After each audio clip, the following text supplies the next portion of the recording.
الحمد لله نحمده ونستعينه ونستغفره ونؤمن به ونتوكل عليه ونعوذ بالله من شرور أنفسنا ومن سيئات أعمالنا من يهده الله فلا مضل له ومن يضلله فلا هادي له ونشهد أن لا إله إلا الله وحده لا شريك له ونشهد أن سيدنا وسندنا ونبينا ومولانا محمدا عبده ورسوله صلى الله عليه وعلى آله وأصحابه وبارك وسلم تسليما كثيرا كثيرا. أما بعد فأعوذ بالله من الشيطان الرجيم. بسم الله الرحمن الرحيم.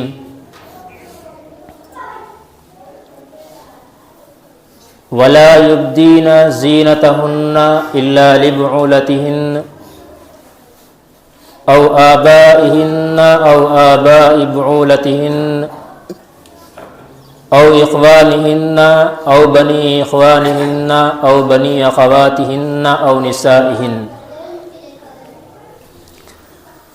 وقال النبي صلى الله عليه وسلم الكيس من دان نفسه وعمل لما بعد الموت.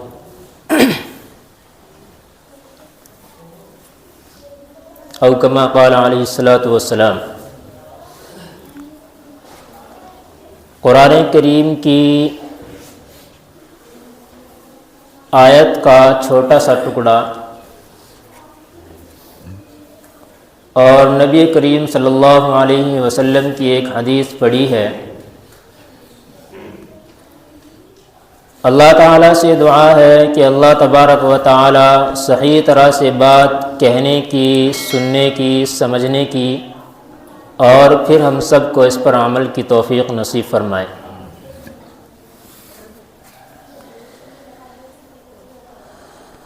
آج کل ایک جرم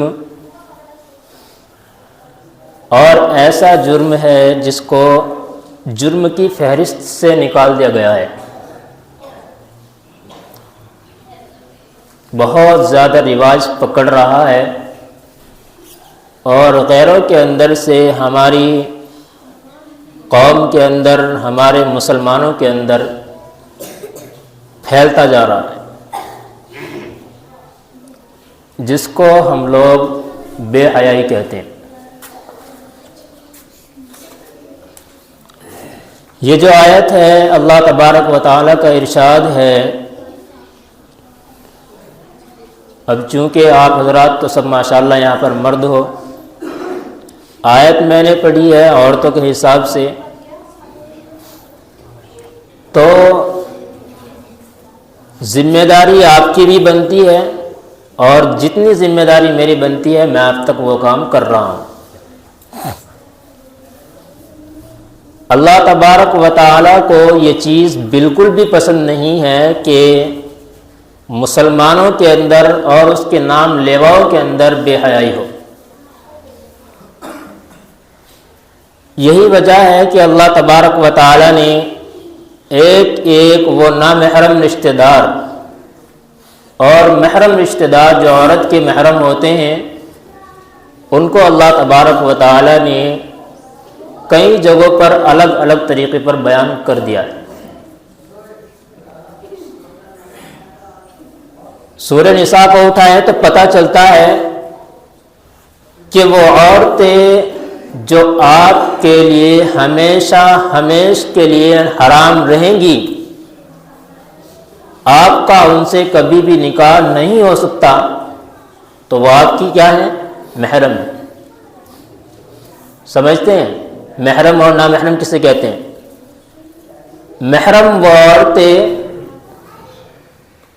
اور عورتوں کے لیے وہ مرد جن سے عورتوں کے اوپر پردہ فرض نہیں ہوتا، اور غیر محرم یا نامحرم وہ عورتیں یا عورتوں کے لیے وہ مرد جن سے عورت کے لیے پردہ واجب اور فرض ہوا کرتا ہے۔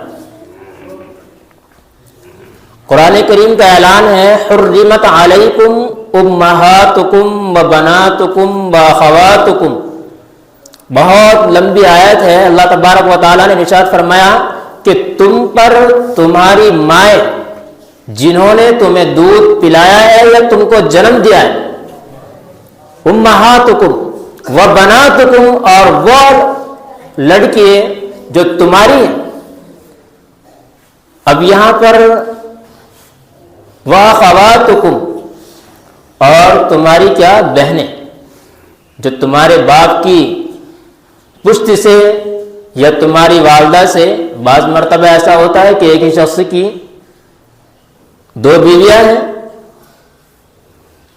تو اس کا لڑکا اس کی لڑکی سے پردہ کرے گا یا نہیں کرے گا؟ تو شریعت کہتی ہے نہیں بھائی، جو اس کے باپ کی منکوحہ یعنی جو اس کی والدہ بن چکی ہے، اب یہ دونوں چاہے وہ دوسری سے ہے لیکن یہ اس کے بھی بہن اور بھائی، ان دونوں کا رشتہ کہلائے گا کہ یہ بھی اس کا بھائی ہے اور یہ اس کی بہن ہے۔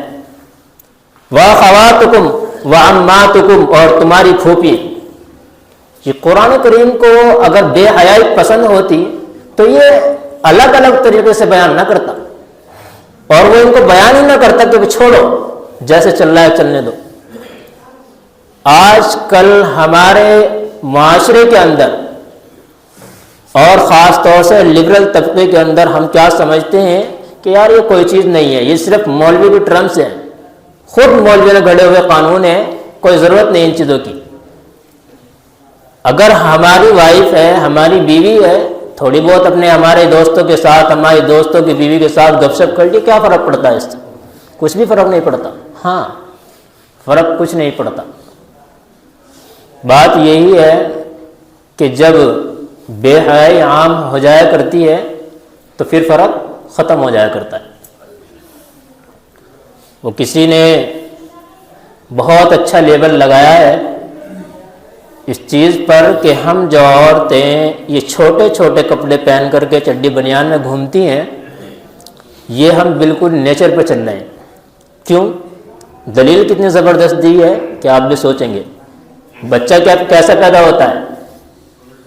ننگا پیدا ہوتا ہے، برہنہ پیدا ہوتا ہے، اس کے بدن پر کوئی کپڑا نہیں ہوتا، تو دلیل کتنی بہترین ہے اس کی۔ ہم کہتے ہیں کہ اگر بچہ اسی طریقے پر پیدا ہوتا ہے تو وہ بغیر دانت کے بھی پیدا ہوتا ہے، ان کو بھی توڑ دو۔ کپڑے لیس سے اگر ہونا ہے، لباس سے بالکل ختم کرنا ہے لباس کو، تو پھر دانتوں کو بھی توڑ دو، بچہ بغیر دانت کے پیدا ہوتا ہے۔ اگر یہی چیز ہوتی اسلام کے اندر تو اسلام کو ضرورت نہ پڑتی،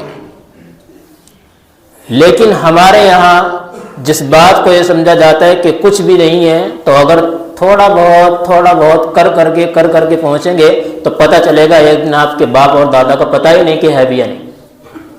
آج انگریز کا جو حال ہے وہ اسی وجہ سے، ان لوگوں کے یہاں آپ کو کوئی خالہ پھوپھی ماموں کچھ ملے گا ہی نہیں، اس طرح کے رشتہ دار، ان کو پتہ ہی نہیں ہے کہ ان کا باپ ہے بھی کہ نہیں ہے۔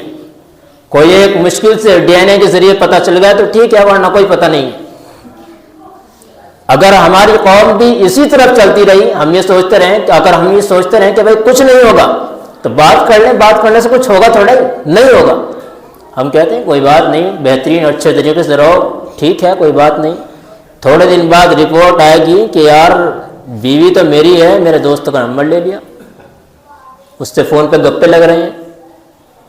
ابھی کچھ سال کی بات ہے، ایک صاحب یار دوست ٹھیک ٹھاک بہترین، جس کو لنگوٹا یار بولتے ہیں، بچپن سے لے کر بڑے ہوئے۔ اتفاق کی بات ہے کہ ایک کی شادی ہو گئی، اللہ تعالیٰ نے دلہن بہترین نواز دی، خوبصورتی کے اعتبار سے خوبصورت ہوتی تو ایسے گڑبڑ نہ ہوتی۔ اب یہ بیچارے میرا دوست ہے، چلو بھائی تیری بھابھی سے ملا کے لاؤں گا، چلو گپے ماریں گے، خوب مزے لیں گے، مزے لو خوب دبا کے۔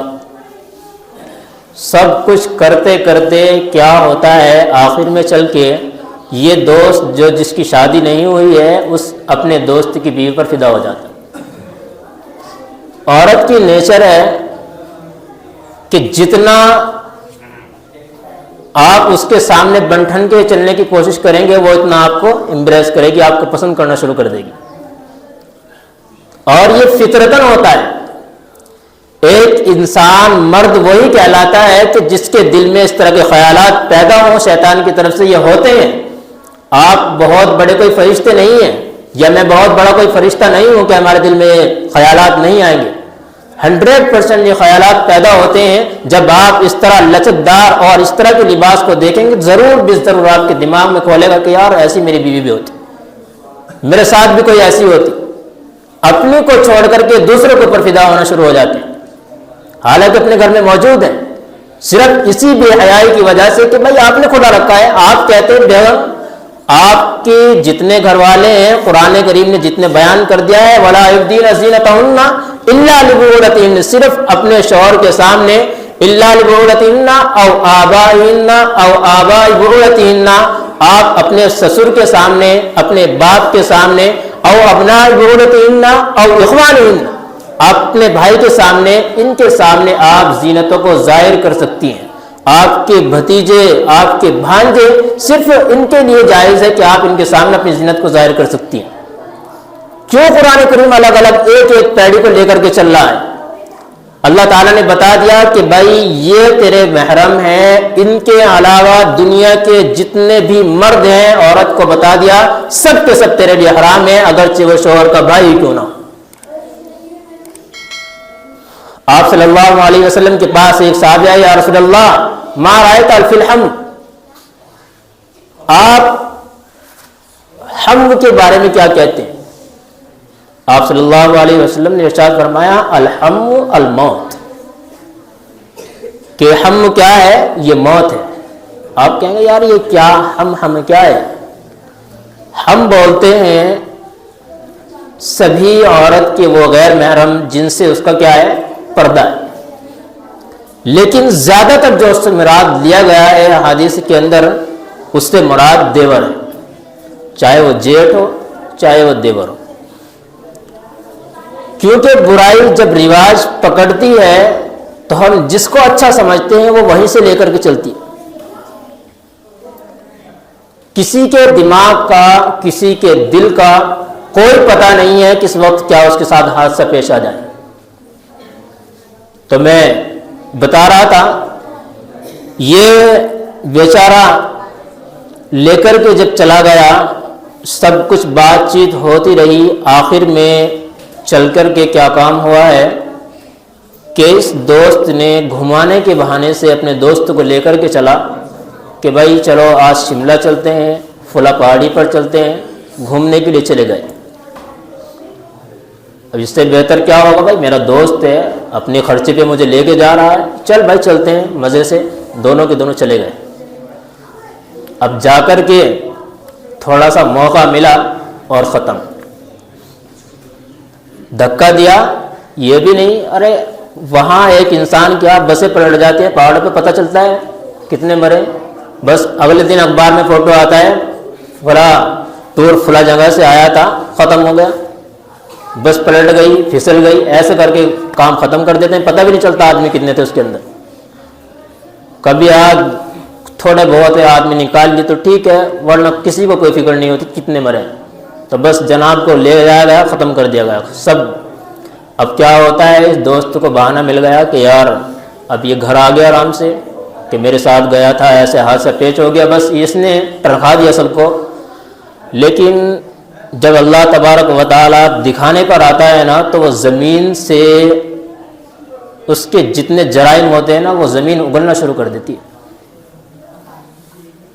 دنیا کے اندر بھی اور آخرت کے اندر تو یہ ہوگا ہی ہوگا۔ قرآن کریم میں آیا ہے کہ اللہ تبارک و تعالیٰ زمین کو حکم دے گا کہ جتنے تیرے اوپر اس نے گناہ کیے نا، سب کو نکال کے رکھ دے، وہ سب کو اگل دے گی۔ کہا جاتا ہے نا کہ آپ جتنے بھی گناہ کر رہے ہیں، چلتے پھرتے، لیٹتے ہوئے، بیٹھے ہوئے، کچھ بھی جہاں بھی کر رہے ہیں، آپ کا سی سی ٹی وی کیمرہ اتنا کام نہیں کرے گا جتنا اللہ تبارک و تعالیٰ کا کر رہا ہے۔ کہیں پر بھی چلے جائیں آپ۔ اب جناب نے کیا کام کیا؟ بس وہ کہ بھائی اب تو اس کا انتقال ہو چکا ہے، عدت گزار لی، سب کچھ کر ور کے اپنے نکاح میں لے کر فوراً مزے ہو گئے اس کے۔ لیکن جب پولیس پیچھے لگی ہے کہ کیس تو بن رہا ہے لیکن پتہ نہیں چل رہا ہے ہو کیسے گیا. بس اللہ تعالیٰ نے ایسا بنایا کہ وہ دوست جب پھٹا بجا ہے خود ہی اگل رہا ہے اپنی زبان سے کہ ہاں مجھ سے گناہ ہوا تھا اور میری وجہ سے ایسا ہوا ہے. تو بتائیے دوست کا اعتبار کیا جا رہا ہے. مانتے ہیں بھائی دوستی ہے, دوستی آپ کی اور اس کی ہونی چاہیے. یہ نہیں ہے کہ دوستی آپ کی بیوی سے لگ جائے. کس نے کہا ہے آپ کو؟ یہ آپ کے لیے غیر محرم ہے. اور عورتوں کو بھی یہ آرڈر دیا جاتا ہے کہ آپ بھی اپنے گھر کے اندر اس طریقے پر رہیں کہ آپ کی جو آواز ہے اس کو پست رکھ کر کے آپ دوسروں سے ہم کلام ہو, اپنے گھر والوں سے ہم کلام ہو. اور دیور کے ساتھ تو قرآن کریم کا حکم ہے کیا ہے, ہر جگہ پر اسلام کہتا ہے نرمی سے کام کرو, نرمی سے کام کرو. لیکن جب عورت کی باری آئی ہے غیر محرم سے بات کرنے کی تو قرآن کریم نے کہا ہے فلا تخضعن بالقول فیطمع الذی فی قلبہ مرض, کہ اے عورتوں اپنی آواز کے اندر نرمی پیدا مت کرنا ورنہ گڑبڑی ہو جائے گی. ارے یار اتنا بہترین اسلام ہے, سارے حکم جتنے بھی جس کو بھی دیکھا جائے اٹھا کر کے تو وہ تو ہر جگہ کہہ رہا ہے نرمی سے کام کرو, نرمی سے کام کرو, نرمی سے کام کرو. یہاں آ کر کے عورت کو کہہ دیا فلا تخضعن بالقول, اپنے باتوں میں نرمی اختیار مت کرو. فیطمع الذی فی قلبہ مرض, اس لیے کہ ہو سکتا ہے جو عورت کسی مرد سے بات کر رہی ہے اور وہ نامحرم ہے اس کے لیے, تو ہو سکتا ہے اس کے دل میں کوئی گڑبڑی پیدا ہو جائے, اس کے دل میں کوئی طمع پیدا ہو جائے. اور ایسا ہوتا ہے. اگر ہم اپنی عورتوں کو نہیں سنبھال سکتے تو پھر وہی معاشرہ ہے کہ آپ کی جو نسلیں ہیں ان کے باپ کا, ان کی ماں کا کل کوئی پتہ چلنے والا نہیں کہ کون تھی کون نہیں تھی. ماں تو آپ کہہ دیں گے کہ ہاں یہ اس کی ماں ہے, اس نے اس کو جنم دیا ہے, لیکن باپ کا اس کا ڈی این اے کے بغیر پتہ نہیں چل سکتا. تو خدا را اپنے آپ کو سنبھالیں اور ان احکام پر عمل کریں. قرآن کریم نے ایسے ہی حکم بیان نہیں کر دی. ذرا ذرا سی چیزیں ہوتی ہیں, اگر انسان چاہے تو بہت اچھے طریقے سے عمل کر سکتا ہے, لیکن نہیں بس ارے یار یہ صرف مولوی یہی بکتے رہتے ہیں, بولتے رہتے ہیں, ہاں بھائی ہم تو کہیں گے, اور جب تک انشاءاللہ بدن میں جان رہے گی کہتے رہیں گے. مرضی آپ کی ہے, اللہ نے دونوں راستے دکھا دیے, یہ سیدھا ہے ادھر جاؤ گے جنت ملے گی, یہ الٹا ہے ادھر جاؤ گے جہنم ملے گی. باقی آپ کی مرضی, ہمارا کام تو بتانے کا. اللہ عمل کی توفیق نصیب فرمائے اور ہمیں زیادہ سے زیادہ سنت کے مطابق زندگی گزارنے کی توفیق نصیب فرمائے. وآخر دعوانا ان الحمد للہ رب العالمین.